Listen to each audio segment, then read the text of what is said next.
Welcome back. This is the second part of a two-part series of a game review of when I went back to my hometown in Northwest Arkansas and I refereed my high school that I was alumni from back in the 90s. It's also a special tribute game review to my mother, who I was there in Arkansas taking care of while she was in home hospice care and before she passed away. If you want some more information on that, please go back and watch the previous episode for a tribute to her, as well as the first part of this game.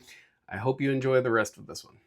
Into minute 49, we've got a couple of very quick back-to-back throw-in decisions that we don't normally review throw-ins, but I just want to quickly review these because we get some flack from the sideline on this one, and back to our theme of some comments from spectators in this game and in a lot of my games in Arkansas. But here there's a bang bang and this ball goes out of bounds. So right here, red kicks it over, it goes off of white's foot and goes out of bounds. Now white goes and tries to take this throw, but I signal, nope, I saw the deflection, we're going the right direction. Okay, fine. Nobody's going to complain, particularly on this sideline where they're cheering for red. Yep.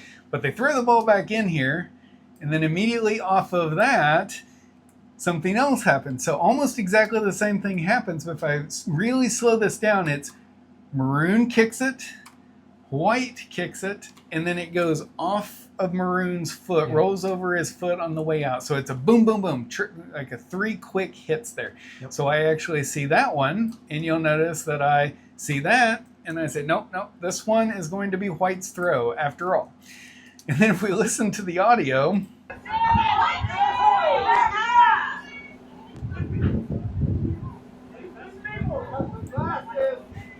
so it's just funny. Hey, you need some glasses. Yeah. So kind of back to my comment from her. I find it so funny. I know I'm standing right there, obviously in a good proximity to it. Do you really think you saw it better from 50 yards away? I don't know. Well, apparently he did. Apparently so. Hey, we got a new referee. We should come out because he can see it. Yeah. Like, I'd love to have him on the field. Yeah. Into minute 51, we've got kind of a loose ball here, and then we see two white players and a maroon player all kind of going for this ball at once.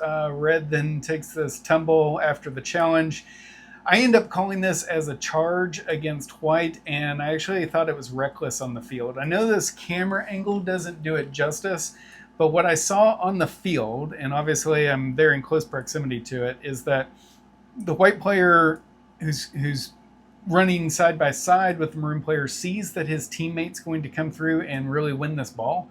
So he's just really trying to get that maroon player off of it. So he, at that last minute, he dips his shoulder into it and really kind of initiates contact.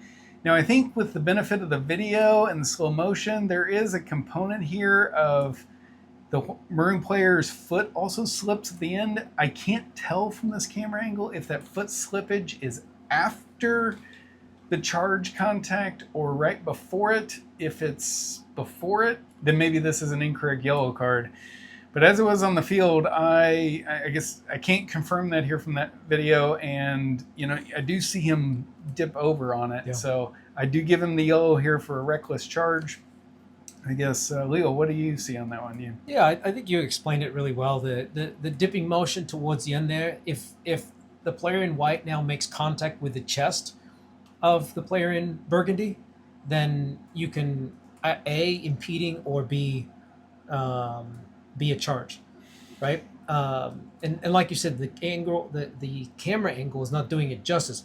But if you watch it over and over, there is a moment where the player in white, does move into the path of that player. And that's essentially, I think, where the contact begins. Right. And yes, the players in burgundy, he does slip. But which one happens first? Well, according to the video, you have the mode of contact and the point of contact first, which is in the upper area of the chest. Yep. So we're going to call this a correct call on the field, both for the charge foul and for the yellow card for being reckless. Let us know in the comments if you disagree. I could see an argument, but I think some of that, I'm feeling like it's because of the angle of the camera versus what I saw in the field, but who knows, maybe I'm self-justifying here. But possibly, yeah. Let us know what you think after we played it a bunch of times here. Yep. Into minute 54, we've got another yellow card here. So a couple of quick back-to-back after the last one.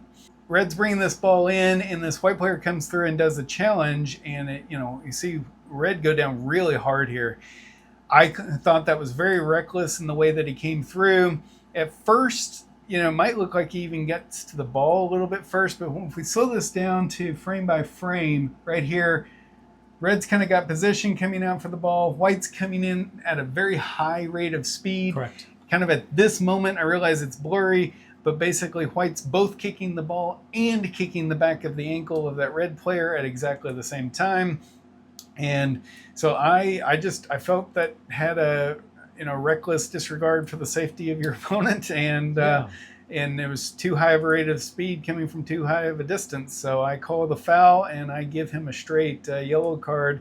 Don't even think about it. You can see he's frustrated by it, but yeah, there's definitely a foul here, Scott, and reckless in nature.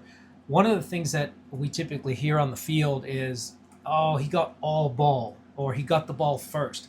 But you got to understand and remember that you can also have a foul before, during, and after playing the ball. Mm-hmm. And in this scenario, this is one of those cases where he's playing the ball and he's committing a foul of reckless nature. Yep. Yep. Now our spectators also, of course, they want a red card here. Yeah, this is a fun one.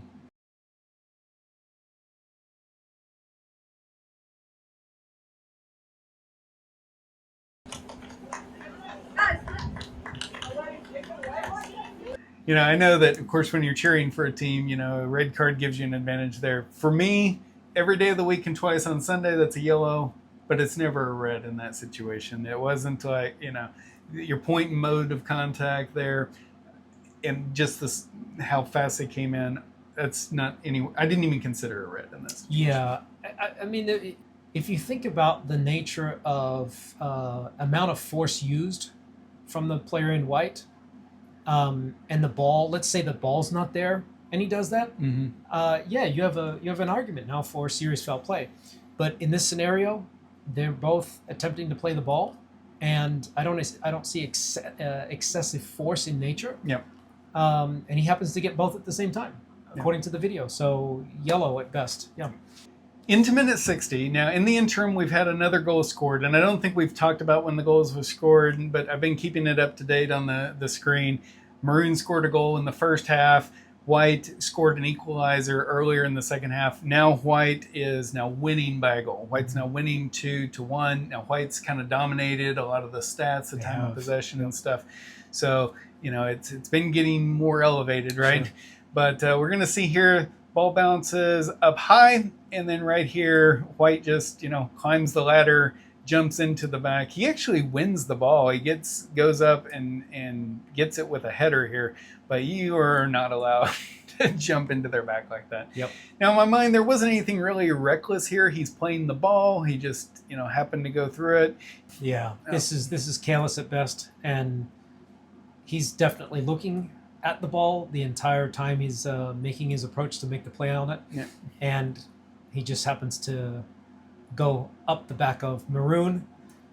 If I'm that center referee, I have a foul for that, basically the jumping at the opponent. Now, I do, after that, I come over here and I talk to him. I just say, hey, look, you got to be more careful. You got to be more careful than that, right? Yeah. So I felt like a warning was appropriate in that situation rather than the card. Now, our parents don't agree with that. Yeah, they do.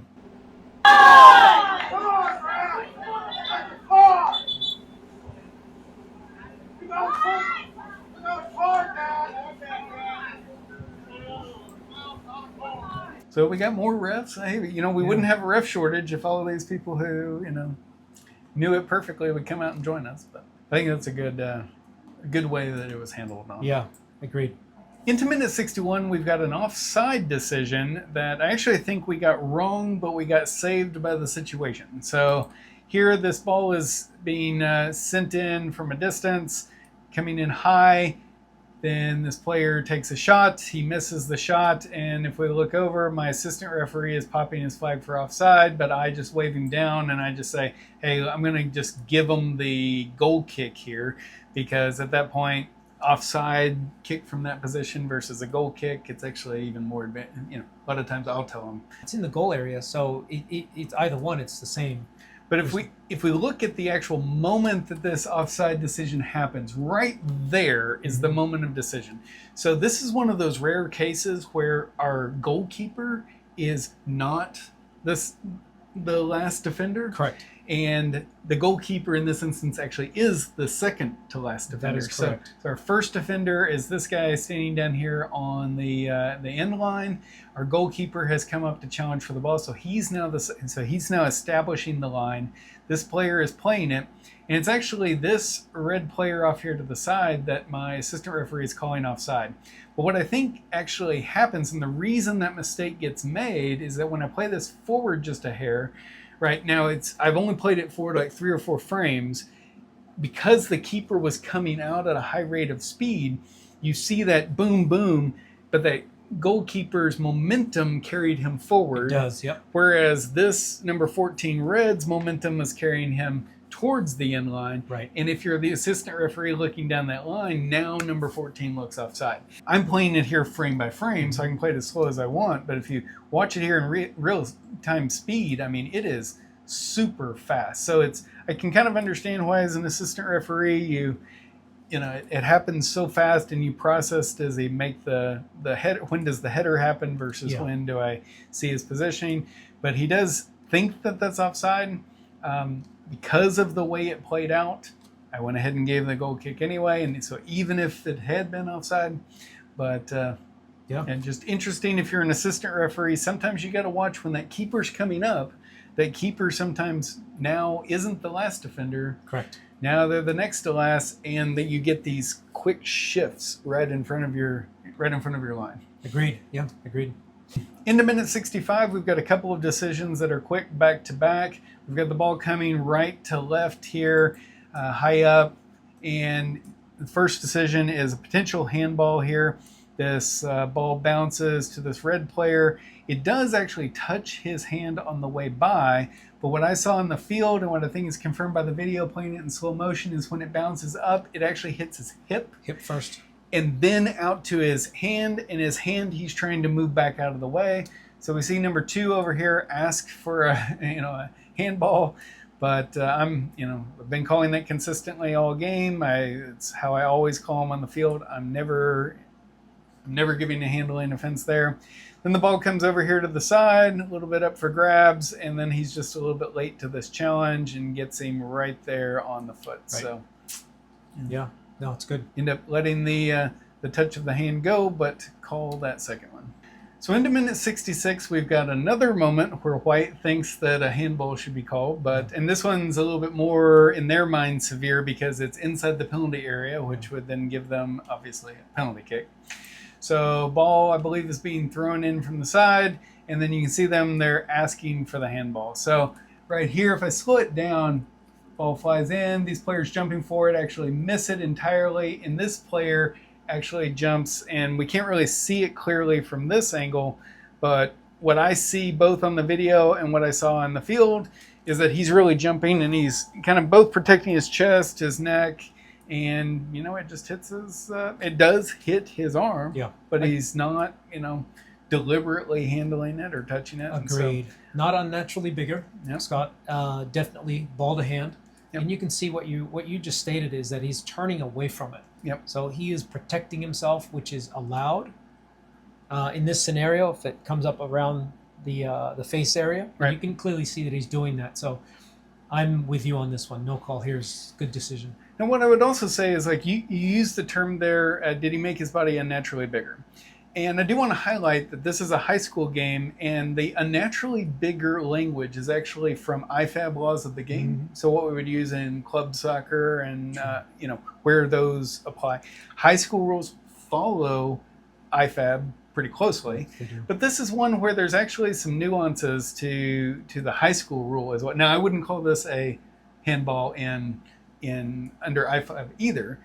If I go over real quickly to the NFHS rule book, this is Rule 12, Section 2, Article 2, which deals with handling, and just kind of zoom in here. Really what this talks about is The player shall be penalized for deliberately handling, carrying, striking, or propelling the ball with the hand or arm. So the high school rules are very specific about the deliberate handling, even though, deliberate language is also in the IFAB laws of the game. They just give other clarifications. But so far, every single one of these that we've seen, I would never call handling. Correct. And I think it's the right call. Yep. Into the 68th minute, we've got White has possession here at the top of the penalty area. It's about to come out and reset when he gets kind of clipped here. Now, I actually make this a no call on the field. You see me give him the, hey, get up, get up, get up. I thought he was kind of trying to sell me something at the top of the penalty area, trying to draw something. But with the benefit of the video and being able to watch it, we can kind of see right here he touches the ball forward, and then right there his knee buckles because he does kind of get clipped from behind. Pretty sure I missed that one. I watched this video clip this morning, and I thought you had the correct decision on the field. I personally would have done the exact same thing with the benefit of the video. Now that we can see the replay, there is a distinctive foul by the defender in maroon. And you can see White, like you said, his knee buckles. So this is definitely a deduction by the rules of the channel. Yeah. It's tough sometimes too, particularly when you get into these games where it's a hard-fought battle, and it's right there in the danger zone, right at the top of the penalty area, where, agreed. And a lot of smart, high soccer IQ players will try to draw fouls there. So you're on high alert for, they might be trying to trick me. Yep. And this is one where I thought he might have been trying to trick me, and so I wasn't going to bite. And but I didn't quite give him enough credit. Yeah, it happens. Yep. So about a minute later, in minute 69, this isn't a decision. I think the ball has gone out for what'll be a goal kick, but I'm calling on subs. But you see, I actually run over here and I talk to my assistant referee. That's actually because my legs had continued to cramp up in this match, and I knew I wasn't moving very well. And it also was very clear that the ball was staying mostly on the end where White was attacking. So I wanted to go talk to this assistant referee on this end and just let him know that I was having cramps and I wasn't going to be as mobile. So I needed him to expand his zone that he was watching for fouls. Yeah. And so I just, I told him, said, hey, look, I don't know why, because I don't normally have these, right. But like, please expand your zone for the rest of this game. I'm going to need the help. A short time later, we've got another comment from our spectators. Again, not a referee decisions, but it's just one of those I have to highlight because it's so crazy. Like, we're going to see this throw in, and I'm going to play it without the audio at first. We just see this number 6. He takes a throw in and tosses it right in, right? If you were to put a video together of what does a textbook throw in look like, this is it. And then let's listen to what our spectators have to say about it. Throw in. Arms gotta go all the way up the head. Dude, like, no idea. I have no idea what game you're watching. Yeah. But that, that is as good of a throw as they get. So it meets, like you said, it met all the 3 criteria for a legal throw. And it's been happening from the beginning of the game, right? So I think there's even a couple more that happen. I think there is, yep. On to minute 73. Now, in the interim, Maroon has gone ahead and scored another goal. So even though I would say White has kind of dominated the stats of this game, time of possession, shots on goal, that kind of stuff, Red has been scrappy, and they have stayed in this match, right? Yeah. And so now, of course, we're in those final 10 minutes. One team actually feels like they should be winning, but they're not. The other team's really battling. They're the scrappy underdog, right? And so now my radar's up of, okay, this game could go sideways, right? Can, yeah. So we'll watch here. This isn't a sideways play, but, right here, they're just, challenging for it. A little bit of a late challenge after this ball gets off the Maroon's foot, and number 13, White, steps on his foot as he comes over. So really easy foul for me to call there. White's not happy about me calling it, but I don't know what he's complaining about other than it's just a high pressure game. And but an easy one to call there. For sure. Short time later, only a minute later, in minute 74, we've got here, White kind of slips down, his teammate gets it, and then right there, Maroon tries to challenge for this ball and clears out his leg. So pretty easy tripping foul to call there. Give them that kick about 10 yards outside of the penalty area with a good shot to score. Now, I don't see anything that I would think of as certainly not stopping a promising attack. There's a lot of defenders. He's not running at a full sprint going in there. So I don't think it's Spa. I don't think it's reckless either. I don't see too hard a force. He's trying to play the ball. I think I'm comfortable with no yellow card here. Now, after they're setting back up, I'm going to flash forward a few seconds here. When they're setting this up, this number 6 White's coming. He's working me like, isn't that a yellow card? You gave us a yellow card earlier for about exactly the same thing. I'm kind of saying, look, I didn't think it was reckless. Wasn't a high degree of speed. I'm giving you the kick right here. What else do you want? Right? But I guess, do you see anything there? Would you give a card in that situation? No, Scott. This scenario, right? Like you said and you stated, there's no degree of force other than natural play. Number one. Number two, he's in close proximity. If he took 3, 4, 5 steps and then trips him, yeah, that would certainly classify reckless or excessive force per se. Yeah. But not here. This is careless, simple foul.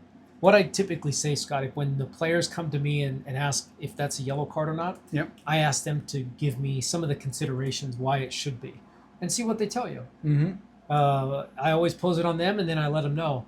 In this particular scenario, we just have a careless foul, and we're going to give you the attempt on goal here, which is a really good scoring opportunity, being right there at the top of the 18.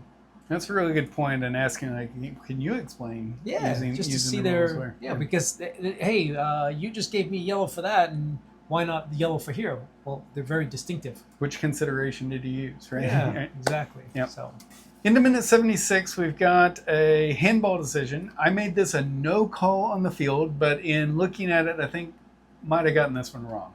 So the ball is bouncing here. White is trying to shield it so that he can then manage it once it lands at his feet. The red player is behind him and kind of has his arms out like this. And if we kind of slow it down, right there, it bounces off the ground. Red's got his arms out almost, kind of giving him a hug. And right there, he brings his hand over and taps it to the ground. Yep. Now, you see all 3 white players there. They start calling for a handball. They obviously saw it. But if you look at where I'm standing, I'm going to scroll off to the left here.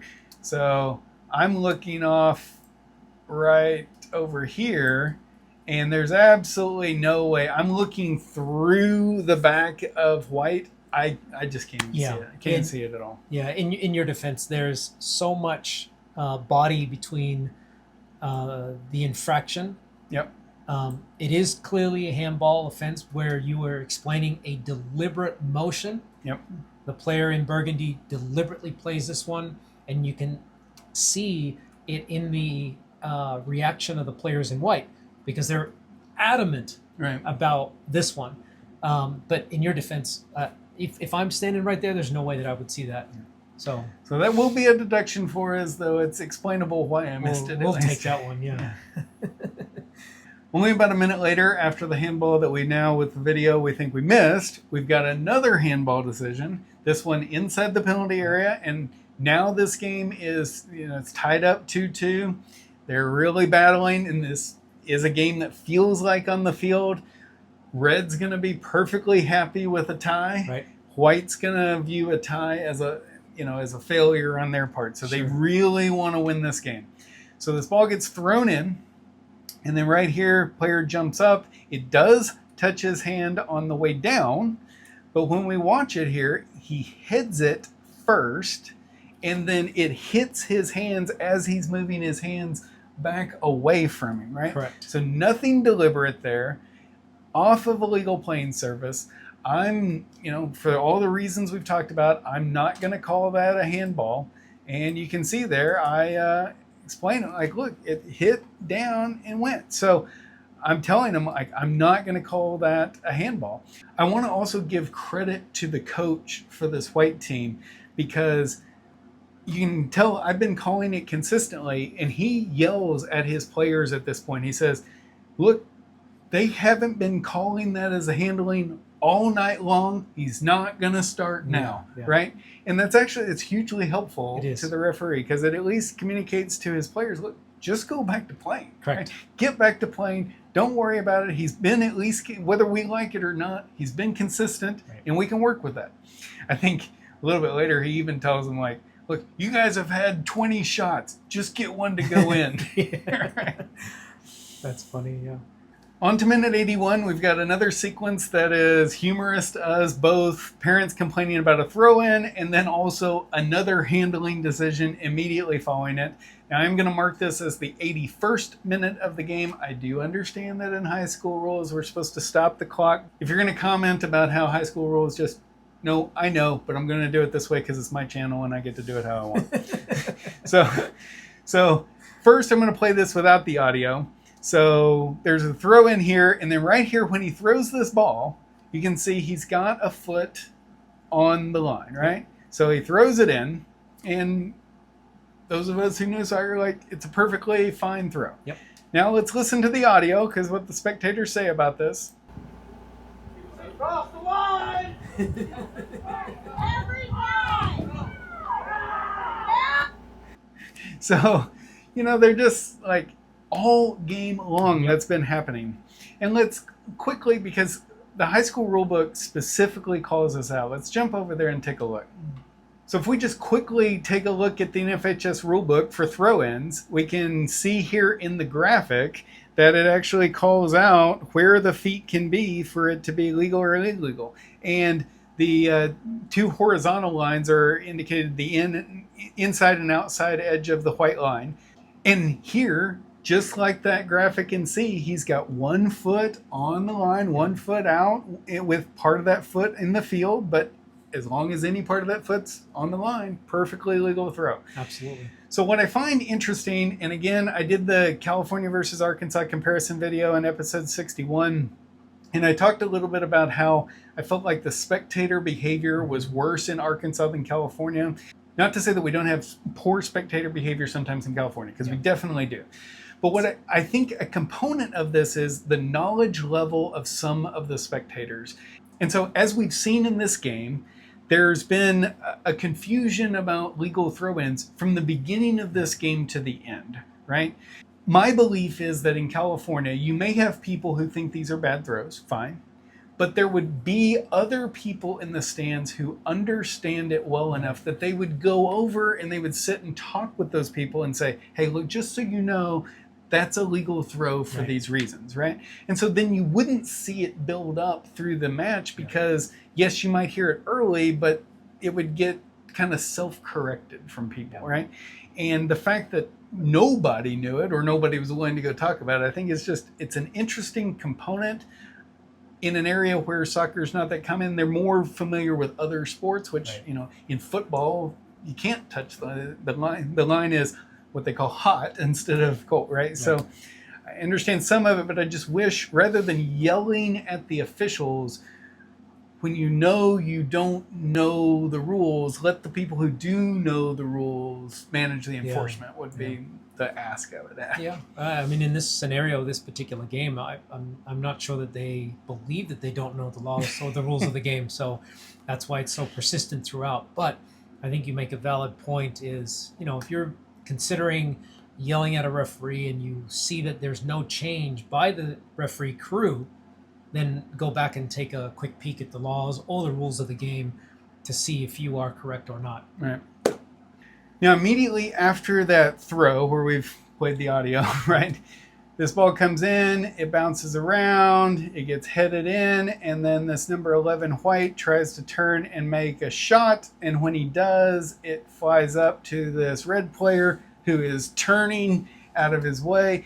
His arm is tucked in firmly against his body as he's turning out of the way of it. Absolutely nothing deliberate about the touching there.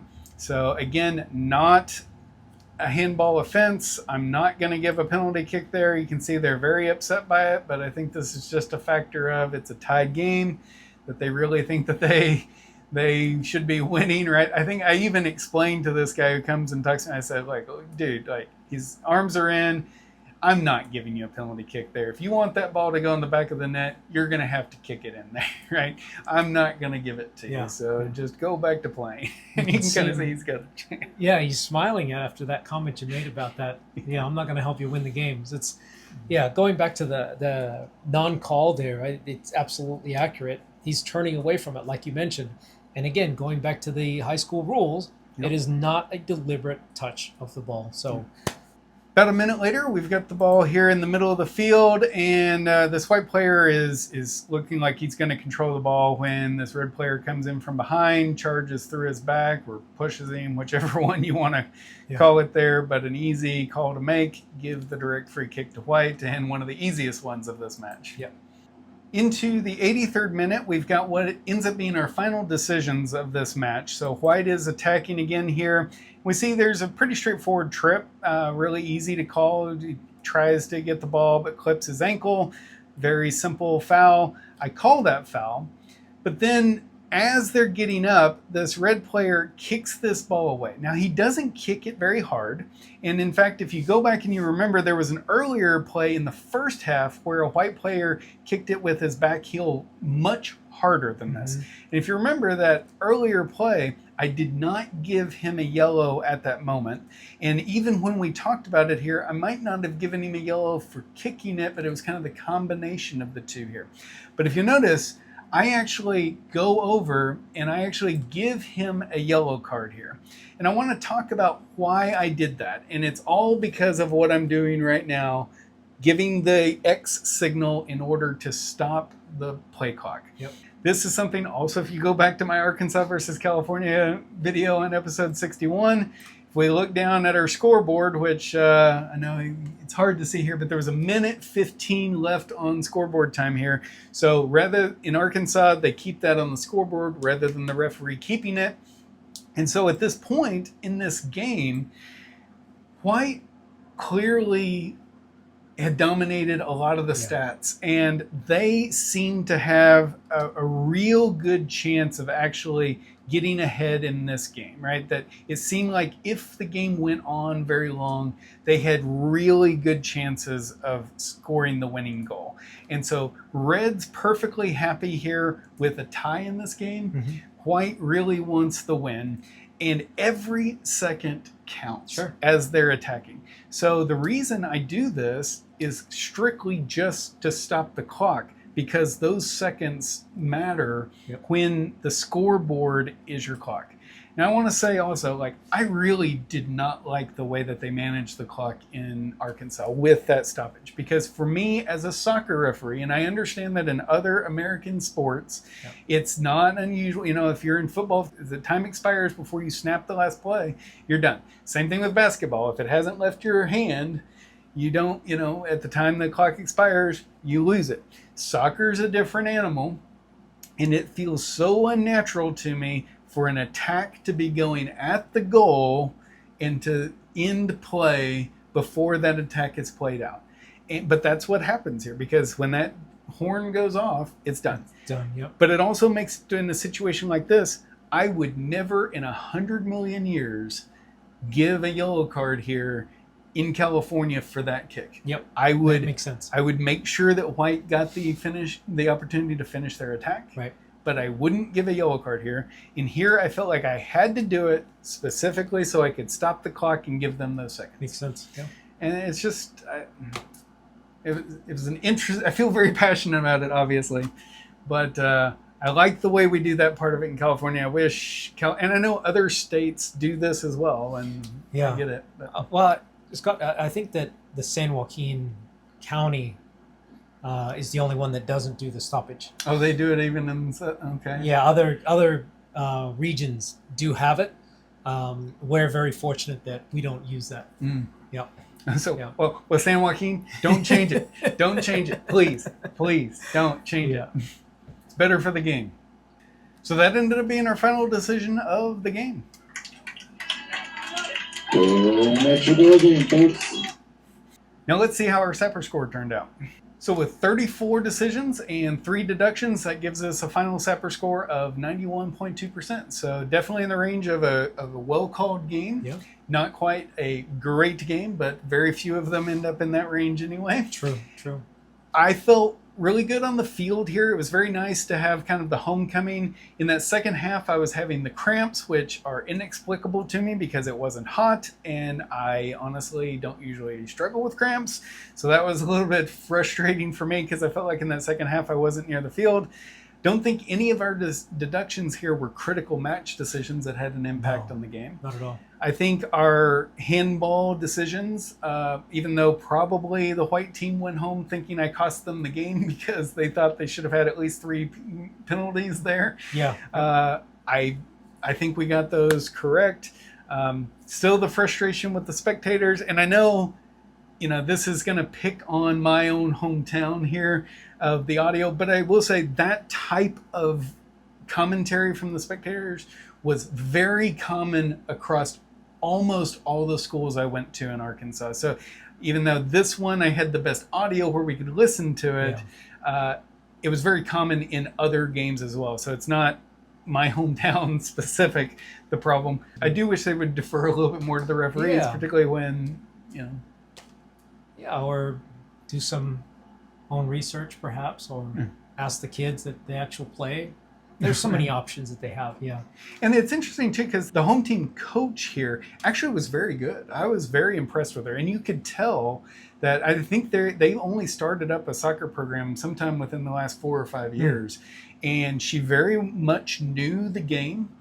And you could tell that based on the way they were playing, maybe they didn't have the greatest soccer athletes, but she was getting the most out of them that you could get, which is a sign of really good coaching and really good knowledge of the game. So kudos to them for that. I really enjoyed seeing that. That was good. So Leo, really appreciate you taking the time. I know it's a big time commitment every time we do this, but I always get something out of the dialogue and reviewing these. Yeah, thanks for having me back again. Must have done something right the first time, so I appreciate that. And like I said in the other episode, I'm a huge fan and just love being out here and supporting the channel. I get to spend some time with you.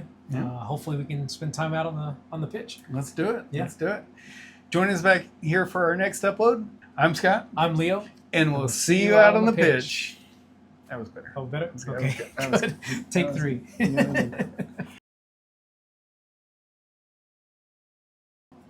This has got some funny audio too. Don't you be a red coat, the one that said you need glasses. Into minute 60. That's right. Let me get a drink here. Oh, the parents are starting to crack me out. I know, right? Get up. Yeah. I know everything there is to know about this. Competence. Please don't put that in there. All right.